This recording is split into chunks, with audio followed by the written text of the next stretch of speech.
ಜೀವಸ್ವರೂಪನಾದ ದೇವರ ಹೆಸರಿನಲ್ಲಿ ನಿಮ್ಮನ್ನ ವಂದಿಸುತ್ತಾ, ಈ ಸಮಯದಲ್ಲಿ ದೇವರ ವಾಕ್ಯಕ್ಕಾಗಿ ನಾನಾದುಕೊಂಡ ದೇವ ವಾಕ್ಯ ಭಾಗವು ಪೇತ್ರನು ಬರೆದ ಮೊದಲನೇ ಪತ್ರಿಕೆ 2ನೇ ಅಧ್ಯಾಯ 5ನೆಯ ವಚನ. ನೀವು ಸಹ ಜೀವವುಳ್ಳ ಕಲ್ಲುಗಳಾಗಿದ್ದು ಆತ್ಮ ಸಂಬಂಧವಾದ ಮಂದಿರವಾಗಲಿಕ್ಕೆ ಕಟ್ಟಲ್ಪಡುತ್ತಾ ಇದ್ದೀರಿ ಮತ್ತು ಯೇಸುಕ್ರಿಸ್ತನ ಮೂಲಕ ದೇವರಿಗೆ ಸಮರ್ಪಕವಾದ ಆತ್ಮೀಯ ಯಜ್ಞಗಳನ್ನ ಸಮರ್ಪಿಸುವುದಕ್ಕೆ ಪವಿತ್ರ ಯಾಜಕ ವರ್ಗದವರಾಗಿದ್ದೀರಿ ಎಂಬುವಂಥದ್ದೇ. ನಲ್ಮೆಯ ಸಹೋದರ ಸಹೋದರಿ, ನಿನ್ನೆ ಮತ್ತು ಮೊನ್ನೆಯ ವಾಕ್ಯ ಧ್ಯಾನಗಳ ಮೂಲಕವಾಗಿ ಬೈಬಲ್ನಲ್ಲಿರುವಂತಹ 5 ದೇವಾಲಯಗಳ ಬಗ್ಗೆ ವಾಕ್ಯ ತಿಳಿದುಕೊಂಡಿದ್ದೇವೆ.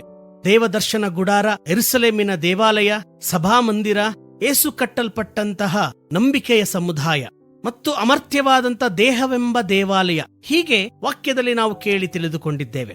ಇಂದು ಕ್ರಿಸ್ತನ ನಿಜ ದೇವಾಲಯಗಳಾಗಿರುವಂತಹ ನಾವು ಮಾಡಬೇಕಾಗಿರುವಂತಹ ಕಾರ್ಯದ ಬಗ್ಗೆ ಈ ದಿನದ ವಾಕ್ಯ ನಮಗೆ ಹೇಳುವಂತದ್ದಾಗಿದೆ. ನೀವು ಸಹ ಜೀವವುಳ್ಳ ಕಲ್ಲುಗಳಾಗಿದ್ದು ಎಂಬುದಾಗಿ ವಚನ ಮಾತನಾಡುತ್ತಿದೆ. ಕಲ್ಲು ಎಂಬುದಾಗಿ ಹೇಳುವಾಗ ನಿನ್ನೆಯ ದಿನ ನಾವು ತಿಳಿದುಕೊಂಡಿದ್ದೇವೆ ನಂಬಿಕೆ ಎಂಬುದಾಗಿ. ಪಟ್ರೋಸ್, ಪೇತ್ರ, ನಂಬಿಕೆ ಎನ್ನುವಂತಹ ಬಂಡೆ. ಜೀವವುಳ್ಳ ಕಲ್ಲು ಎಂಬುದಾಗಿ ಹೇಳುವಾಗ ಸಾಕ್ಷಿಯುಳ್ಳ ದೇವಾಲಯಗಳು ನಾವಾಗಬೇಕು. ಕ್ರಿಸ್ತನ ಸಾಕ್ಷಿ, ಕ್ರಿಸ್ತನ ಜ್ಯೋತಿ, ಕ್ರಿಸ್ತನ ಬೆಳಕು ನಮ್ಮ ಮೂಲಕವಾಗಿ ಜನರಿಗೆ ಸಿಗುವಂತದ್ದೇ ನಿಜವಾದಂತಹ ಕ್ರಿಸ್ತನ ದೇವಾಲಯ ಎಂಬುದಾಗಿ ಅರ್ಥೈಸಿಕೊಳ್ಳಬೇಕು. ಪ್ರಿಯರೇ, ಕಲ್ಲುಗಳು ಕೂಗುವುದು ಎಂಬುದನ್ನ ನೆನಪು ಮಾಡಿಕೊಳ್ಳೋಣ. ಯೇಸು ಸ್ವಾಮಿ ಅರಸನಂತೆ ಯೆರೂಸಲೇಮನ್ನ ಪ್ರವೇಶ ಮಾಡುವಾಗ ಸಣ್ಣವರಿಂದ ಹಿಡಿದು ದೊಡ್ಡವರ ತನಕ ಯೇಸುವನ್ನ ಸ್ವಾಗತ ಮಾಡಿ ಜಯೋದ್ಘೋಷದೊಂದಿಗೆ ಅವನನ್ನ ಆಮಂತ್ರಿಸುವಾಗ ಅಲ್ಲಿರುವಂತಹ ಶಾಸ್ತ್ರಿ, ಪರಿಸಾಯ, ಯಾಜಕರು ಈ ಜನರನ್ನ ಸುಮ್ಮನಿರಿಸು ಎಂಬುದಾಗಿ ಹೇಳುತ್ತಾರೆ. ಆಗ ಯೇಸು ಹೇಳುವಂತಹ ಮಾತು ಏನೆಂಬುದು ಎಲ್ಲರಿಗೂ ಗೊತ್ತುಂಟು. ಇವರು ಕೂಗುವುದು ಸುಮ್ಮನಾದರೆ ಈ ಕಲ್ಲುಗಳು ಕೂಗುತ್ತದೆ.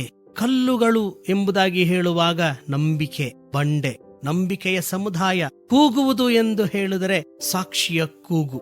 ಕ್ರೈಸ್ತ ಸಭೆಯಾಗಿರುವಂತಹ ನಾವು, ಕ್ರೈಸ್ತ ದೇವಾಲಯಗಳಾಗಿ ಸಜೀವವುಳ್ಳ ದೇವಾಲಯಗಳಾಗಿರುವ ನಾವು ಕ್ರಿಸ್ತನ ಸಾಕ್ಷಿಗೋಸ್ಕರ ಜೀವಿಸುವಂತದ್ದೇ ನಮ್ಮ ಪರಮೋಚ್ಚ ಗುರಿಯಾಗಿದೆ. ಪ್ರಿಯರೇ, 2ನೇ ಪ್ರಪಂಚ ಮಹಾಯುದ್ಧದಲ್ಲಿ ಜರ್ಮನಿಯ ಒಂದು ದೊಡ್ಡ ಕೆಥೀಡ್ರಲ್ ಬಾಂಬ್ನ ದಾಳಿಗೆ ಒಳಗಾಗಿ ನೆಲಸಮವಾಗಿ ಹೋಗ್ತದೆ. ಆ ಕೆಥೀಡ್ರಲ್ನ ಮುಂದೆ ಇದ್ದಂತಹ ಯೇಸುವಿನ ಸ್ಟ್ಯಾಚ್ಯೂ ಕೂಡ, 2 ಕೈಗಳನ್ನ ಹಿಡಿದು ಎಲ್ಲಾ ಜನರನ್ನ ಸ್ವಾಗತಿಸುವಂತ ಸ್ಟ್ಯಾಚ್ಯೂ ಕೂಡ ಪುಡಿ ಪುಡಿಯಾಗಿ ಹೋಗ್ತದೆ. ಅಲ್ಲಿದ್ದಂತ ದೇವಾಲಯದ ಜನರು ಅದೇ ಕಟ್ಟಡದ ಪಳೆಯುಳಿಕೆಗಳಿಂದ ಇನ್ನೊಂದು ದೇವಾಲಯವನ್ನ ನಿರ್ಮಾಣ ಮಾಡುತ್ತಾರೆ. ಯೇಸುವಿನ ಪ್ರತಿಮೆಯನ್ನು ಕೂಡ ನಿರ್ಮಾಣ ಮಾಡುತ್ತಾರೆ. ಆದ್ರೆ ಎಷ್ಟೇ ಮಾಡಿದರೂ ಯೇಸುವಿನ ಪ್ರತಿಮೆಯ ಕೈಗಳು ಒರಿಜಿನಲ್ ಸಿಗೋದಿಲ್ಲ.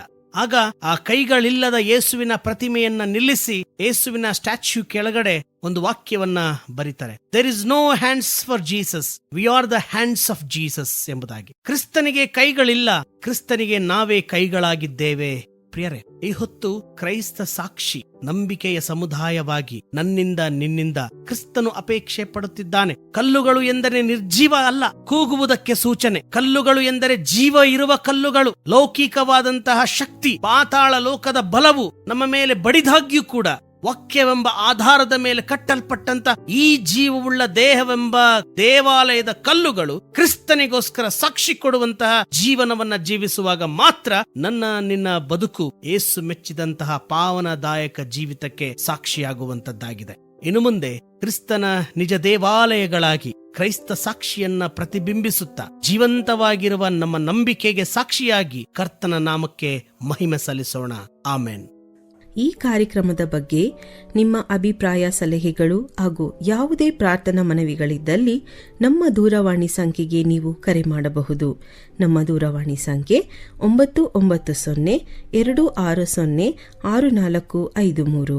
ನಿಮ್ಮ ಅಭಿಪ್ರಾಯಗಳನ್ನು ಇಮೇಲ್ ಮೂಲಕವೂ ನಮಗೆ ತಿಳಿಸಬಹುದು. ನಮ್ಮ ಇಮೇಲ್ ID info@fibaonline.org. ವಂದನೆಗಳು.